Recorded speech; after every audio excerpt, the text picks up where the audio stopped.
Welcome to my YouTube channel Madni Talimat. Please subscribe and press the bell icon for more videos. بسم اللہ الرحمن الرحیم۔ السلام علیکم ورحمۃ اللہ۔ معزز سامعین کرام، ماہ رجب الرجب جاری و ساری ہے۔ اس مہینے میں لوگ 27 رجب کو جاگتے ہیں اور پھر دن کا روزہ بھی رکھتے ہیں۔ تو بہت سارے لوگوں نے یہ سوال کیا کہ وہ دن کون سا آ رہا ہے، کس رات کو ہم نے جاگنا ہے اور روزہ کس دن رکھنا ہے، اور اس رات میں جاگ کر کون سے نوافل پڑھنے ہیں، کیا کیا عبادات کرنی ہے۔ تو انشاءاللہ میں اس ایک ویڈیو میں آپ کو 27 رجب کے حوالے سے مکمل تفصیل بتانے جا رہا ہوں۔ کب آ رہی ہے 27 رجب، آپ نے کون سی رات کو جاگنا ہے، کس دن آپ نے روزہ رکھنا ہے، کون سے آپ نے نوافل ادا کرنے ہیں، یہ مکمل تفصیل آپ کو اس ویڈیو میں بتانے جا رہا ہوں۔ آپ سے ریکویسٹ ہے ویڈیو پوری دیکھیے گا، ویڈیو اچھی لگے تو لائک، کمنٹ اور شیئر ضرور کیجیے گا۔ یاد رکھیے، ماہ رجب الرجب جو ہے یہ مہینہ حرمت والے مہینوں میں شامل ہے، اور حرمت والے مہینے 4 ہیں۔ وہ کون سے ہیں؟ ذی-القعدہ، ذی الحج، محرم، اور چوتھا مہینہ یہ رجب الرجب کا ہے۔ اب ان مہینوں کو حرمت والے مہینے کیوں کہا گیا ہے، آپ سنیں گے آپ کا ایمان تازہ ہوگا۔ پہلی بات مفسرین نے یہ لکھی ہے کہ ایک وجہ ان مہینوں کو حرمت والے مہینے کہنے کی یہ ہے کہ ابتدا میں، شروع میں ان مہینوں میں جنگ کرنا منع تھا، اس لیے ان مہینوں کو حرمت والے مہینے کہا گیا۔ اور دوسرا سبب، ان مہینوں میں نیکی کرنے کا اجر اللہ تعالیٰ دگنا عطا فرماتا ہے۔ اب پہلا جو سبب تھا وہ ان مہینوں میں جنگ کرنا، وہ حرام ہے، وہ اب منسوخ ہو چکا ہے، یعنی اب وہ ممانعت نہیں ہے۔ یعنی آج کے دور میں اگر کوئی کسی مسلمان پر ان مہینوں میں، یہ جو حرمت والے مہینے ہیں جن میں رجب بھی شامل ہے، ان مہینوں میں اگر کسی مسلمان ملک پر کوئی دشمن حملہ کر دیتا ہے تو ان کو جواب دیا جا سکتا ہے۔ لیکن جو دوسرا سبب ہے ان مہینوں کو حرمت والا مہینہ کہنے کا، وہ سبب اب بھی قائم ہے، اور وہ سبب ہے جو بندہ ان مہینوں میں نیکی کرتا ہے، اللہ تعالیٰ ایک نیکی کرنے پر دگنا اجر عطا فرماتا ہے۔ تو کوئی بدبخت اور بد نصیب ہی ہوگا جو ان مہینوں میں بڑھ چڑھ کر نیکیاں کرنے کی کوشش نہ کرے۔ یعنی یہ وہ مہینے ہیں کہ ان میں اگر آپ ایک نیکی کریں تو اللہ تعالیٰ آپ کو 2 نیکیوں برابر ثواب عطا فرماتا ہے۔ اور بعض مفسرین نے، جن میں علامہ قرطبی موجود ہیں، انہوں نے لکھا کہ اگر کوئی ان مہینوں میں گناہ کرے گا تو گناہ کا عذاب بھی دگنا دیا جائے گا۔ تو کوشش کرنی چاہیے ان مہینوں میں، ویسے تو سارا سال ہی بندے کو نیکیاں کرنی چاہیے، لیکن بالخصوص ان مہینوں میں زیادہ بڑھ چڑھ کر نیکی کا کام کرنے کی کوشش کرنی چاہیے، اور گناہوں سے بچنے کی بھی وہ کوشش کرنی چاہیے۔ چونکہ مہینہ تو کافی سارا، بلکہ آدھے سے زیادہ گزر چکا ہے، اب ہم نے 27 رجب جو شب معراج ہے اس کا ہم نے اہتمام کرنا ہے، اس رات کو جاگنا ہے، عبادت کرنی ہے، کیونکہ اس مہینے کی جو تاریخی حیثیت ہے نا، وہ بھی بڑی تابناک ہے، اس کی بھی بڑی ساری اس مہینے کو نسبتیں حاصل ہیں۔ اس حوالے سے بھی اس مہینے کی یکم تاریخ کو، پہلی تاریخ کو، یعنی رجب کے پہلے تاریخ کو حضرت امام باقر رضی اللہ تعالیٰ عنہ آپ کی ولادت ہوئی، اور 3 رجب یعنی جو 3 رجب کا دن تھا، اس دن حضرت سلطان العارفین خیر التابعین حضرت خواجہ اویس قرنی رضی اللہ تعالیٰ عنہ آپ کا وصال ہے، اور اس پاک ہے۔ 4 رجب کو امام شافعی رحمۃ اللہ تعالیٰ علیہ آپ کا یوم وصال ہے۔ 6 رجب کو خواجہ خواجگان حضرت خواجہ معین الدین چشتی اجمیری علیہ الرحمہ آپ کا عرس مبارک ہے۔ اور 13 رجب کو، یہ کوئی مستند روایت نہیں ہے لیکن پھر بھی، مولا کائنات حضرت علی المرتضیٰ رضی اللہ تعالیٰ عنہ کا یوم ولادت ہے۔ اور 14 رجب کو ام المؤمنین حضرت سیدہ زینب رضی اللہ تعالیٰ عنہ کا یوم وصال ہے، اور 15 یا 16 رجب کو حضرت سیدنا امام جعفر صادق رضی اللہ تعالیٰ عنہ کا یوم وصال ہے، اور 22 رجب کو سلطان اسلام حضرت سیدنا امیر معاویہ رضی اللہ تعالیٰ عنہ کا یوم وصال ہے۔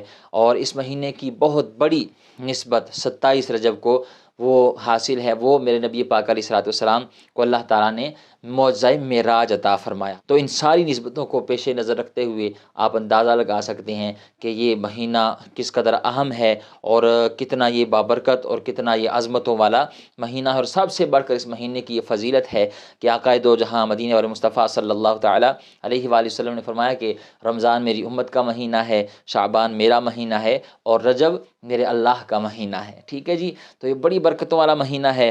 اب 27 رجب کب ہے اور ہم نے وہ کس طرح گزارنی ہے، کون سے نفل پڑھنے ہیں، یہ مکمل تفصیل میں آپ کو ابھی بتانے جا رہا ہوں۔ یاد رکھیں اس مہینے میں جہاں دیگر عبادات کرنے کا بہت زیادہ اجر و ثواب ہے، وہاں مفسرین نے اس مہینے میں نفلی روزہ رکھنے کا بہت زیادہ وہ اجر بیان کیا ہے، ثواب لکھا ہے۔ بعض مفسرین نے لکھا ہے کہ جنت میں ایک نہر ہے جس کا نام رجب ہے، اور فرمایا کہ جنت میں وہ جو رجب نامی نہر ہے، جو بندہ اس مہینے میں ایک نفلی روزہ رکھتا ہے تو اسے اس جنتی نہر وہ رجب سے سیراب کیا جائے گا۔ اور بعض مفسرین نے لکھا ہے کہ جس نے اس مہینے میں 7 روزے رکھے اس نے اپنے اوپر جہنم کے 7 دروازے بند کر لیے، اور بعد نے لکھا ہے کہ جس نے اس مہینے میں 8 روزے رکھے اس نے اپنے لیے جنت کے 8 دروازے کھلوا لیے، اور بعض نے لکھا ہے کہ جس نے اس مہینے میں 10 روزے رکھے جب وہ 10ویں روزے کی افطاری کرے گا اللہ تعالیٰ اس کے گناہوں کو نیکیوں میں بدل دے گا۔ سبحان اللہ، 10 روزے جو اس مہینے کے رکھے گا اس کے گناہوں کو اللہ تعالیٰ نیکیوں میں، ایک ہوتا ہے گناہ ختم کر دینا اور ایک ہوتا ہے گناہوں کو نیکیوں میں بدل دینا، تو یہ کرم بالائے کرم ہے۔ تو اس مہینے کی بے شمار عظمتیں ہیں، بے شمار برکات ہیں۔ اب 27 رجب کب ہے، کون سا وہ انگریزی تاریخ کون سی آ رہی ہے اور وہ کون سا دن آ رہا ہے، اب میں آپ کو یہ تفصیل سے بتانے جا رہا ہوں۔ یاد رکھیں معراج کی رات جاگنا، عبادت کرنا یہ کوئی فرض واجب نہیں ہے، یہ بات سمجھ لیں ہاں۔ لیکن ہمارے ہاں پاکستان میں، ہندوستان میں یہ سلسلہ بڑے عرصے سے چلتا آ رہا ہے۔ لوگ 27 رجب کی جو شب آتی ہے، شب معراج، اس رات کو جاگتے ہیں، عبادات کرتے ہیں، نوافل پڑھتے ہیں، اور دیگر ثنا خوانی بھی ہوتی ہے، بیانات ہوتے ہیں، اجتماعات کا انعقاد کیا جاتا ہے، محافل سجائی جاتی ہیں، اور یہ زور و شور کے ساتھ اہتمام کیا جاتا ہے، پھر لنگر بھی تقسیم ہوتے ہیں۔ تو یہ سلسلہ بڑے عرصے سے چلتا آ رہا ہے۔ اب ان معاملات کو فرض یا واجب بالکل نہ سمجھیے گا، ٹھیک ہے نا۔ اگر کوئی بندہ 27 رجب کو، شب معراج کو، وہ رات کو جاگنا کوئی بندہ فرض سمجھ کر اگر جاگے گا، عبادت کرے گا تو ایسا کرنا غلط ہے، جائز نہیں ہے، کیونکہ رب رسول کی طرف سے کوئی فرض واجب نہیں ہے۔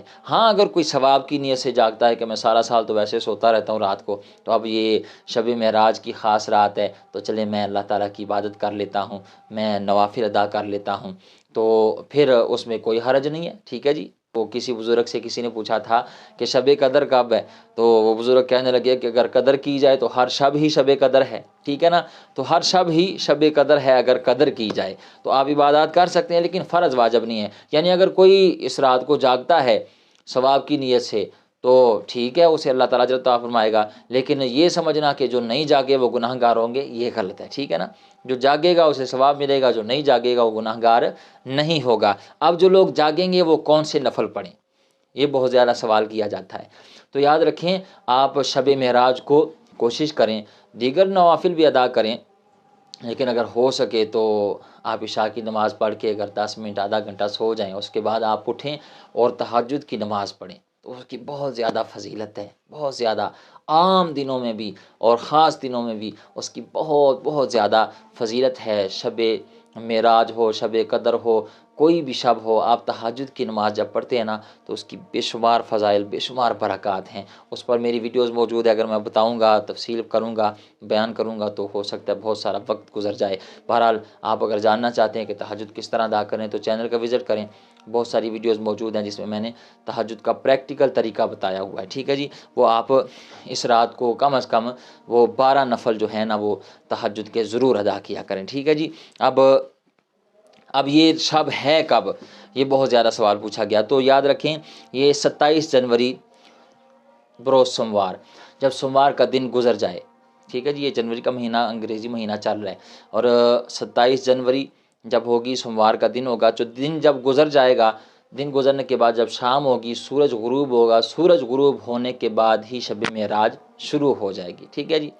یعنی 27 جنوری سوموار کا دن گزر جائے، شام کو جب سورج غروب ہوا تو سورج غروب ہونے کے بعد شب معراج ہوگی، اس رات آپ عبادات کر سکتے ہیں، نوافل ادا کر سکتے ہیں، قرآن کی تلاوت کر سکتے ہیں، لیکن فرض واجب سمجھ کر نہیں، ویسے ہی اگر ثواب کی نیت سے آپ کرنا چاہتے ہیں تو ضرور کریں، اللہ آپ کو اجر عطا فرمائے گا، ٹھیک ہے جی۔ اور پھر 28 جنوری کو جب یہ 27 کا دن گزرا رات کو آپ نے عبادت کی اور پھر 28 کا دن آیا تو آپ دن کو روزہ رکھیں تو انشاءاللہ اللہ تعالیٰ آپ کو اس کا بہترین اجر عطا فرمائے گا. اللہ کی طرف میں کوئی کمی نہیں اور اس میں کوئی حرج بھی نہیں ہے. امید ہے آپ بات سمجھ گئے ہوں گے. اللہ تعالیٰ ہمیں شب معراج کی برکات عطا فرمائے اور نبی پاک علیہ الصلوۃ والسلام کی سچی محبت ہم سب کو نصیب فرمائے. آمین بجاہ نبی الامین.